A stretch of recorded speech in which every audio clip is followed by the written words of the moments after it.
ሰላም ጤና ይስጥልን ክቡራን ተመልካቾቻችን እንደምን ቆይታችኋል? የዕለቱ መረጃዎች ይዤላችሁ ቀርብ ያለው ከመረጃዎቹ ጋር ወጣት አብራችሁ ቆዩ። ቀድሚያ ወዳደረግነው መረጃ ስናልፍም የኢትዮጵያ ወንጌል አማኞች አብያተ ክርስቲያናት ካውንስል ነሐሴን በጾምና በጸሎት የመሻገር አገር አቀፍ ጥሪ አስተላለፉ። የኢትዮጵያ ወንጌል አማኞች አብያተ ክርስቲያናት ካውንስል የ2018 ዓመተ ምህረት ነሐሴን ወሩ ሙሉ በመላው ሀገሪቱ የሚገኙ አብያተ ክርስቲያናትና አማኞች ዘንድ በጾምና በጸሎት እንድናሳልፍ ጥሪ ቀርቧል። የካውንስሉ ጠቅላይ ጸሐፊ ፓስተር ዶክተር ጌትነት ለማ ባስተላለፉት መልእክት የማጠቃለያው ነሐሴ ወር ያለፈውን ዓመት በምስጋና የምናስብበት አዲሱን ዓመት ደግሞ በጸሎትና በይቅርታ የምንቀበልበት መንፈሳዊ ድልድይ መሆኑን ገልጸዋል። ስለ ሀገራችን ኢትዮጵያ ሰላም፣ አንድነት፣ ወንድማማችነት እንዲጸናና ስለ ሕዝቦቿ ፈውስ፣ መረጋጋት፣ እግዚአብሔርን ጥበቃ እንዲያበዛ ስለ ትውልድም ደግሞ በበጎ ምግባርና በሞራል የታነጸ ትውልድ እንዲነሳ ስለ ቤተ ክርስቲያን የፍቅር ህብረት ምስክርነቷ እንዲጎላ የሚሉ ናቸው። በቸርነትህ ዓመታትን ታቀዳጃለህ። መዝሙረ ዳዊት 65 ቁጥር 11።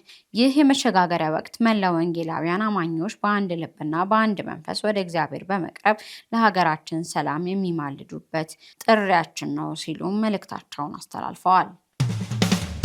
የኢትዮጵያ ገነት ቤተክርስቲያን 31ኛ ጠቅላላ ጉባኤ በጅማ ከተማ በማካሄድ ላይ ይገኛል። ተሻለ ታዬ ተጨማሪ አለው። የኢትዮጵያ ገነት ቤተክርስቲያን 31ኛውን ጠቅላላ ጉባኤ በጅማ ከተማ በማካሄድ ላይ ይገኛል። የመሰረተ ክርስቶስ ቤተክርስቲያን ፕሬዝዳንት መጋቢ ደሳለኝ አበበ በጅማ ከተማ እየተካሄደ በሚገኘው የኢትዮጵያ ገነት ቤተክርስቲያን 31ኛው ጠቅላላ ጉባኤ ላይ በመገኘት ለጉባኤው ሰላምታና መልእክት አስተላልፈዋል። ፕሬዝዳንቱ በመልእክታቸው መሰረተ ክርስቶስ ቤተክርስቲያንና የኢትዮጵያ ገነት ቤተክርስቲያን በተመሳሳይ በ1943 ዓ.ም መመስረታቸውን አስታውሰው ከዚህ ባሻገር እነዚህ ሁለት ቤተ እምነቶች በመካከላቸው የጠበቀ ግንኙነት መኖሩን ገልጸዋል። የኢትዮጵያ ገነት ቤተክርስቲያን በቅርብ ዓመታት በተለይ ወንጌል ስርጭት ዙሪያ ትኩረት በመስጠት እያደረገች ያለው ከፍተኛ እንቅስቃሴ ከመሰረተ ክርስቶስ ቤተክርስቲያን አጀንዳ 2819 የወንጌል አጀንዳ ጋር የቅርብ ቁርኝነት ያለው በመሆኑ ቤተ እምነቶቹ በጋራ መስራት እንደሚጠበቅባቸው መጋቢ ደሳለኝ አበበ አክለው ተናግረዋል። በጅማ ከተማ የተካሄደ በሚገኘው የኢትዮጵያ ገነት ቤተክርስቲያን ጠቅላላ ጉባኤ ላይ የተለያዩ ቤተ እምነት መሪዎች ሲገኙ ቤተክርስቲያኗ በክልሉ ያስገነባቸውን ባለሶስት ወለል ህንፃ ትምህርት ቤት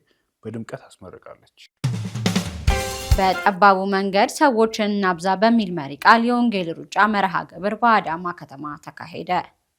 ነሐሴ 2 ቀን 2018 ዓ.ም በሬማ የአምልኮ ህብረት አዘጋጅነት ማቴዎስ 7:14 መነሻ በማድረግ በጠባቡ መንገድ ሰዎችን እናብዛ በሚል መሪ ቃል የወንጌል ሩጫ መርሃ ግብር በአዳማ ከተማ ተካሂዷል። በዕለቱም የተለያዩ መርሃ ግብሮች የተካሄዱ ሲሆን ከ6000 በላይ የሚሆኑ ሰዎች ወንጌልን የሰሙ ሲሆን 83 ሰዎች ጌታን ተቀብለዋል። በስፍራው የተገኙት አርቲስት ሸዋፈራው ደሳለኝ ብዙ ነፍሳት በመዳናቸው የተሰማቸውን ደስታ ገልጸው ወንጌል ሁሉም ሰው ሊሰብክ እንደሚገባም ተናግረዋል። ማነው ጴጥሮስና ዮሐንስ እንደተናገሩት ወርቅም ብርም የለንም ያለን ኢየሱስ ነው። ስለዚህ ለምድራችን የምንሰጠው ኢየሱስን ነው ማለት ነው። ኢየሱስ ያለው ደግሞ ረፍት አለው። ኢየሱስ ያለው ሰላም አለው። ኢየሱስ ያለው በረከት አለው። ኢየሱስ ያለው ባለድል ነው። ስለዚህ ይሄን ድል የሆነ ይሄን ሰላም የሆነ ይሄን ፍቅር የሆነ ጠባብ መንገድ ኢየሱስን ዛሬ ወይ ጌታ እስኪመጣ እኛ እስከምንሄድ ለአዳማ እንሰጣለን ማለት ነው። እንዲሁም በዝማሬ የህብረቱ ዘማሪያንና ዘማሪ ሳኮር ንጉሱ ያገለገሉ ሲሆን መጋቢ ሄኖክ መንግስቱ ወይም ሲንገሌ ዮሐንስ 4ን በመጥቀስ ከቀኑ 6 ሰዓት በሚል ርዕስ ቃለ እግዚአብሔርን አካፍለዋል። የደም ልገሳና የልብስ ድጋፍ ተደርጎ መርሃ ግብሩ በዝማሬ ተጠናቋል። ኦርቶ ቶሜዮ የእውነትን ቃል በትክክል መክፈል የተሰኘ በመጋቢ ቤዛ ዓለም በላይ የተዘጋጀ አዲስ መጽሐፍ ተመረቀ። ቤተልሔም ደረጀ ተጨማሪ አላት። ሰላም ጤና ይስጥልኝ የተከበራችሁ ተመልካቾቻችን፣ አሁን የምንገኘው በቫምባስ ሲኒማ ሲሆን የተገኘንበትም እንግዲህ በመጋቢ ቤዛ ዓለም የተጻፈው ኦርቶ ቶሜዮ የተሰኘ መጽሐፍ እንግዲህ ይመረቃል። ይህን መርሃ ግብር እንግዲህ ኢቫንጀሊካል ሚዲያ ካውንስልም እንግዲህ ለመታደም በስፍራው ተገኝቷል ማለት ነው። መረጃው እንደሚከተለው የምናስቃኛችሁ ይሆናል። አብራችሁ ቆዩ። ኦርቶ ቶሜዮ የእውነትን ቃል በትክክል ማካፈል የተሰኘው በመጋቢ ቤዛ ዓለም የተዘጋጀው መጽሐፍ ተመርቋል። በመጽሐፉ ስነ ስርዓት ላይ የክብር እንግዳ ሆነው የተገኙት የኢትዮጵያ ምስጋና ወንጌላዊት ቤተክርስቲያን ፕሬዝዳንት ፓስተር ጌታሁን ነሲብ የመክፈቻ ንግግር ያደረጉ ሲሆን መጽሐፉ ለምዕመናንና ለቤተክርስቲያን ያለውን ጠቀሜታ በመግለጽ የተሰማቸውን ታላቅ ደስታ አጋርተዋል። በምረቃው ላይ የመጽሐፉን ይዘት አስመልክቶ አስተያየታቸውን የሰጡት የቋንቋ ጥናት ባለሙያ አቶ አሽኔ አስቶኖ በበኩላቸው መጽሐፉ የወቅቱን ፍላጎት ያገናዘበና እጅግ ጠቃሚ የሆነ ስራ መሆኑን መስክረዋል። በመቀጠልም ወንጌላዊ ዙሪያ ሱማ የመጽሐፉን ዳሰሳ አቅርበዋል። የመጽሐፉ ጻፊ መጋቢ ቤዛለም እንደተናገሩት አርቶቶሚዮ የግሪክ ቃል ሲሆን አርቶ ማለት በትክክል ማለት ሲሆን ቶሚዮ ማለት ደግሞ መቁረጥ ከሚለው የግሪክ ቃል የተወሰደ መሆኑን ገልጿል። በዚህ ዘመን ያሉ አገልጋዮች መጽሐፍ ቅዱስን በራሳቸው አውድና ለእኛ እንደሚመቸን እየፈታን ስለሆነ ለዚያ መፍትሄ ታስቦ የተጻፈ መጽሐፍ መሆኑን አክለው ተናግረዋል። መጋቢ ቤዛለም እባላለሁ። የአንዲት ሴት ባልና የሶስት ልጆች አባት ነኝ። ኦርቶቶሚዮ የሚለው መጽሐፍ ደራሲ ነኝ። ይሄ መጽሐፍ ትርጉሙ የግሪክ ቃል ሲሆን ትርጉሙ በትክክል መከፋፈል ወይም ደግሞ በትክክል መቁረጥ ማለት ነው። ይህን መጽሐፍ የጻፍኩባቸው ጊዜዎች በተለያየ ጊዜዎች ውስጥ ነው የጻፍኩት። ስጽፍ ሳቆም በመጀመሪያ መጽሐፍትንና የእግዚአብሔርን ኃይል ማወቅ በሚል ስም ሰጥቼው ነበረ። በኋላ ግን አንደኛ መርዘሙ፣ ሁለተኛ ደግሞ የምፈልገውን ነገር በትክክል ይገልጽልኛል ብዬ አላሰብኩም። ከዚህ የተነሳ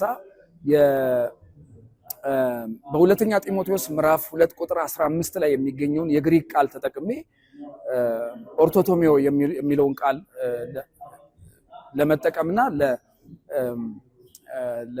ለመጠቀምና ለመጻፍ ወሰንኩኝ ማለት ነው። ይህ የሆነበት ምክንያት አንደኛ በአማርኛ ሲተረጎም በቅንነት የሚናገር ተብሎ ተተርጉሟል። ሁለተኛ ደግሞ ይሄ በቅንነት የሚናገር የሚለው ነገር ብዙ አይነት አከራካሪ ሐሳቦችን ወይም ደግሞ ወደ ሌላ አቅጣጫ የሚያመለክት ስለሆነ ሊባል የተፈለገውን በትክክል የወከለ አይመስለኝም። ከዚህ የተነሳ በትክክል ከፋፍሎ በክፍል በብልት ማስቀመጥ የሚለውን ሐሳብ ስለሆነ እዛ ላይ ጳውሎስ ለጢሞቴዎስ ማስተላለፍ የፈለገው ከዚህ የተነሳ ነበር መጽሐፉን ኦርቶቶሚዮ ብዬ የሰየምኩት። ከዚህ በኋላም እንዲህ አይነት በርካታ መጽሐፍቶችን አክቹአሊ ከዚህ በፊት በርካታ መጽሐፍቶች ስጽፍ ቆይቻለሁ።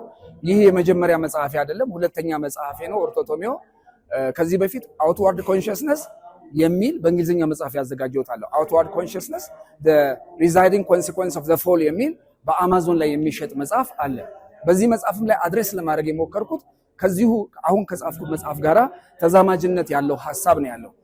ምክንያቱም ወደ ክርስቶስ ከመጣን በኋላ ወደ ሰብስታንሱ ወደ ዋናው ነገር ማተኮር ሲገባን በውጫዊና ሪቹዋሊስቲክ በሆኑ ሃይማኖታዊ ነገሮች ላይ ፎከስ እያደረግን ስለሆነ ሁለተኛው መጽሐፌ ኦርቶቶሚዮ ወደ እውነተኛው ትክክለኛ መረዳትና አስተሳሰብ በመምጣት ትክክለኛውን አምልኮ ትክክለኛውን አገልግሎት ማገልገል እንድንችል በተለይ ይሄ መልእክት ለአገልጋዮች፣ ለመሪዎች፣ ለቤተክርስቲያን ባለአደራዎች የተሰጠ ወይም ደግሞ የተጻፈ መልእክት መሆኑን መናገር ፈልጋለሁ።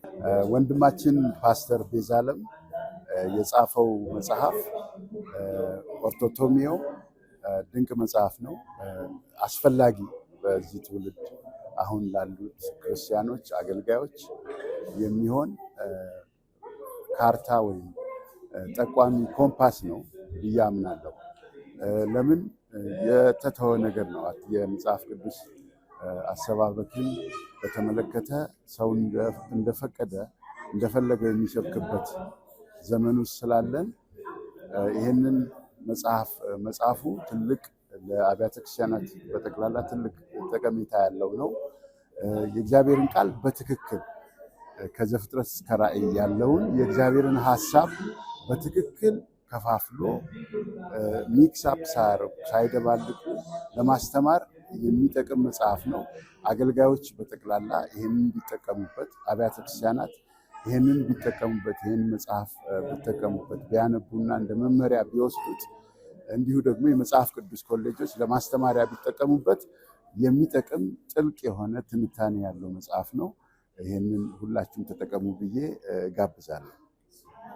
የተከበራችሁ ተመልካቾቻችን ዛሬ ነሐሴ 2 ቀን 2018 ዓ.ም በመጋቢ ቤዛለም የተጻፈው አርቶቶሚዮ የተሰኘው መጽሐፍ እንግዲህ በታላቅ ድምቀት ተመርቋል። በዚህ የምረቃ መርሃ ግብር ላይ እንግዲህ የተለያዩ የመንግስት አመራሮች እንዲሁም ደግሞ ባለስልጣናት እንዲሁም ደግሞ ጥሪ የተደረገላቸው እንግዶች በዚህ መርሃ ግብር ላይ ተገኝተዋል ማለት ነው። ኢቫንጀሊካል ሚዲያ ካውንስልም በቦታው በመገኘት እንግዲህ መረጃውን ሲያስቃኛችሁ ነበረ። ከመረጃዎቹ ጋር ቤተልሔም ደረጀ። የተከበራችሁ ተመልካቾቻችን ለዛሬ ያዝንላችሁ መረጃ እስካሁን የተከታተላችሁትን ይመስል ነበር። መረጃውን ወደ እናንተ ያደረስኩኝ ከመላ ስቱዲዮ ባለሙያዎች ጋር እኔ ሩት አክጅራ ቆይታን አደረኩኝ። መረጃውን ያዘጋጀንላችሁ ነው ሩት አክጅራና ባልደረቤ ቤቴሌን ደረጃ በጋራ በመሆን ነበር። ለቀሪ ኢቫንጀሊካል ሚዲያ ፕሮግራሞች ጋር መልካም ቆይታ